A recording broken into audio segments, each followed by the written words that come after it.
Se me viene a la mente una gran persona, poeta, escritora, que tengo una imagen de ella que tenía hartos hijos, tenía 6 hijos y escribía muy bien, dirigía una biblioteca y un centro cultural en San Felipe.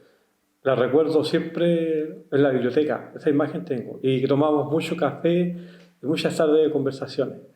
Algo muy grato, estoy hablando del año 99, 98, en esa época, principio del 2000.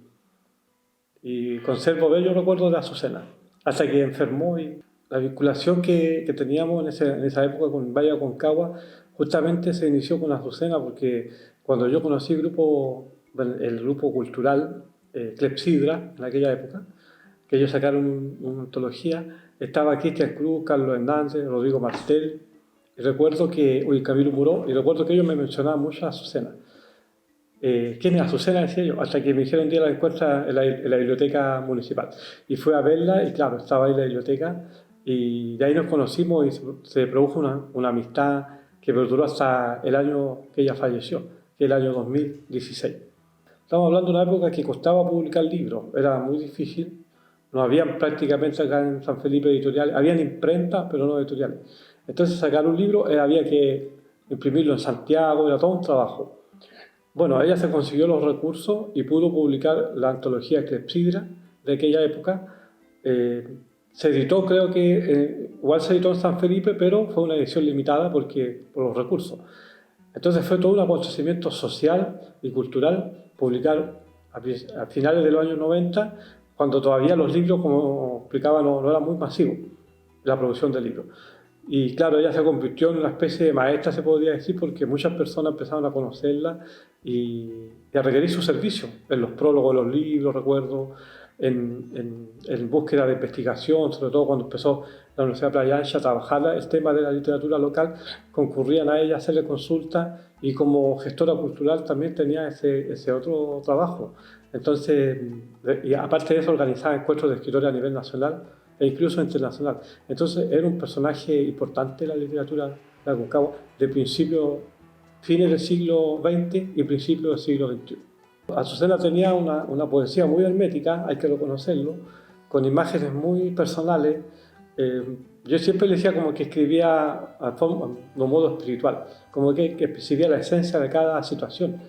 Entonces para leerla había que hacer una buena reflexión profunda para captar su idea. Eso me gustaba de ella, porque no era una poesía del paisaje, contemplativa, no, para nada. Ella trabajaba más bien desde la psiquis hacia afuera, desde el mundo psicológico, con muchas situaciones psicológicas, un poco oscuras incluso, y esa poesía hermética obviamente había que leerla con mucho trabajo. También escribió narrativa, escribía para el diario El Valle en aquella época también, podía perder el trabajo. Y también se destacaba por sus cuentos y sus crónicas literarias básicamente, y de la vida cotidiana. Una escritora que tenía un amplio espectro de que contar acerca de no solamente de su vida, sino que del acontecer cultural de aquella época de San Felipe y el Valle Aconcagua. La primera vez que la vi, la encontré como una persona como de mucha edad, me dio la impresión en esa época uno decía como abuelita, y dije, que tiene edad la señora. Pero a medida que fui conociéndola, en algún minuto llegué a considerarla como de mi edad, porque empezamos a hablar el mismo lenguaje, la misma forma de pensamiento, los mismos sueños, porque los escritores siempre somos soñadores, entonces ella seguía sus sueños y yo también seguía la misma jugada. Entonces llegamos a ser muy buenos amigos, de un nivel de confianza muy grande, que incluso yo llegué a ser su testigo de matrimonio. Cuando ella se casó con Roberto, un hombre de otro país que vino a vivir acá. Ella me buscó como testigo de boda y para mí fue un honor haber sido ahí testigo de su matrimonio. Fue una época muy bonita, donde hicimos muchas cosas. Tuve el gusto de hacer el prólogo de su último libro, su antología.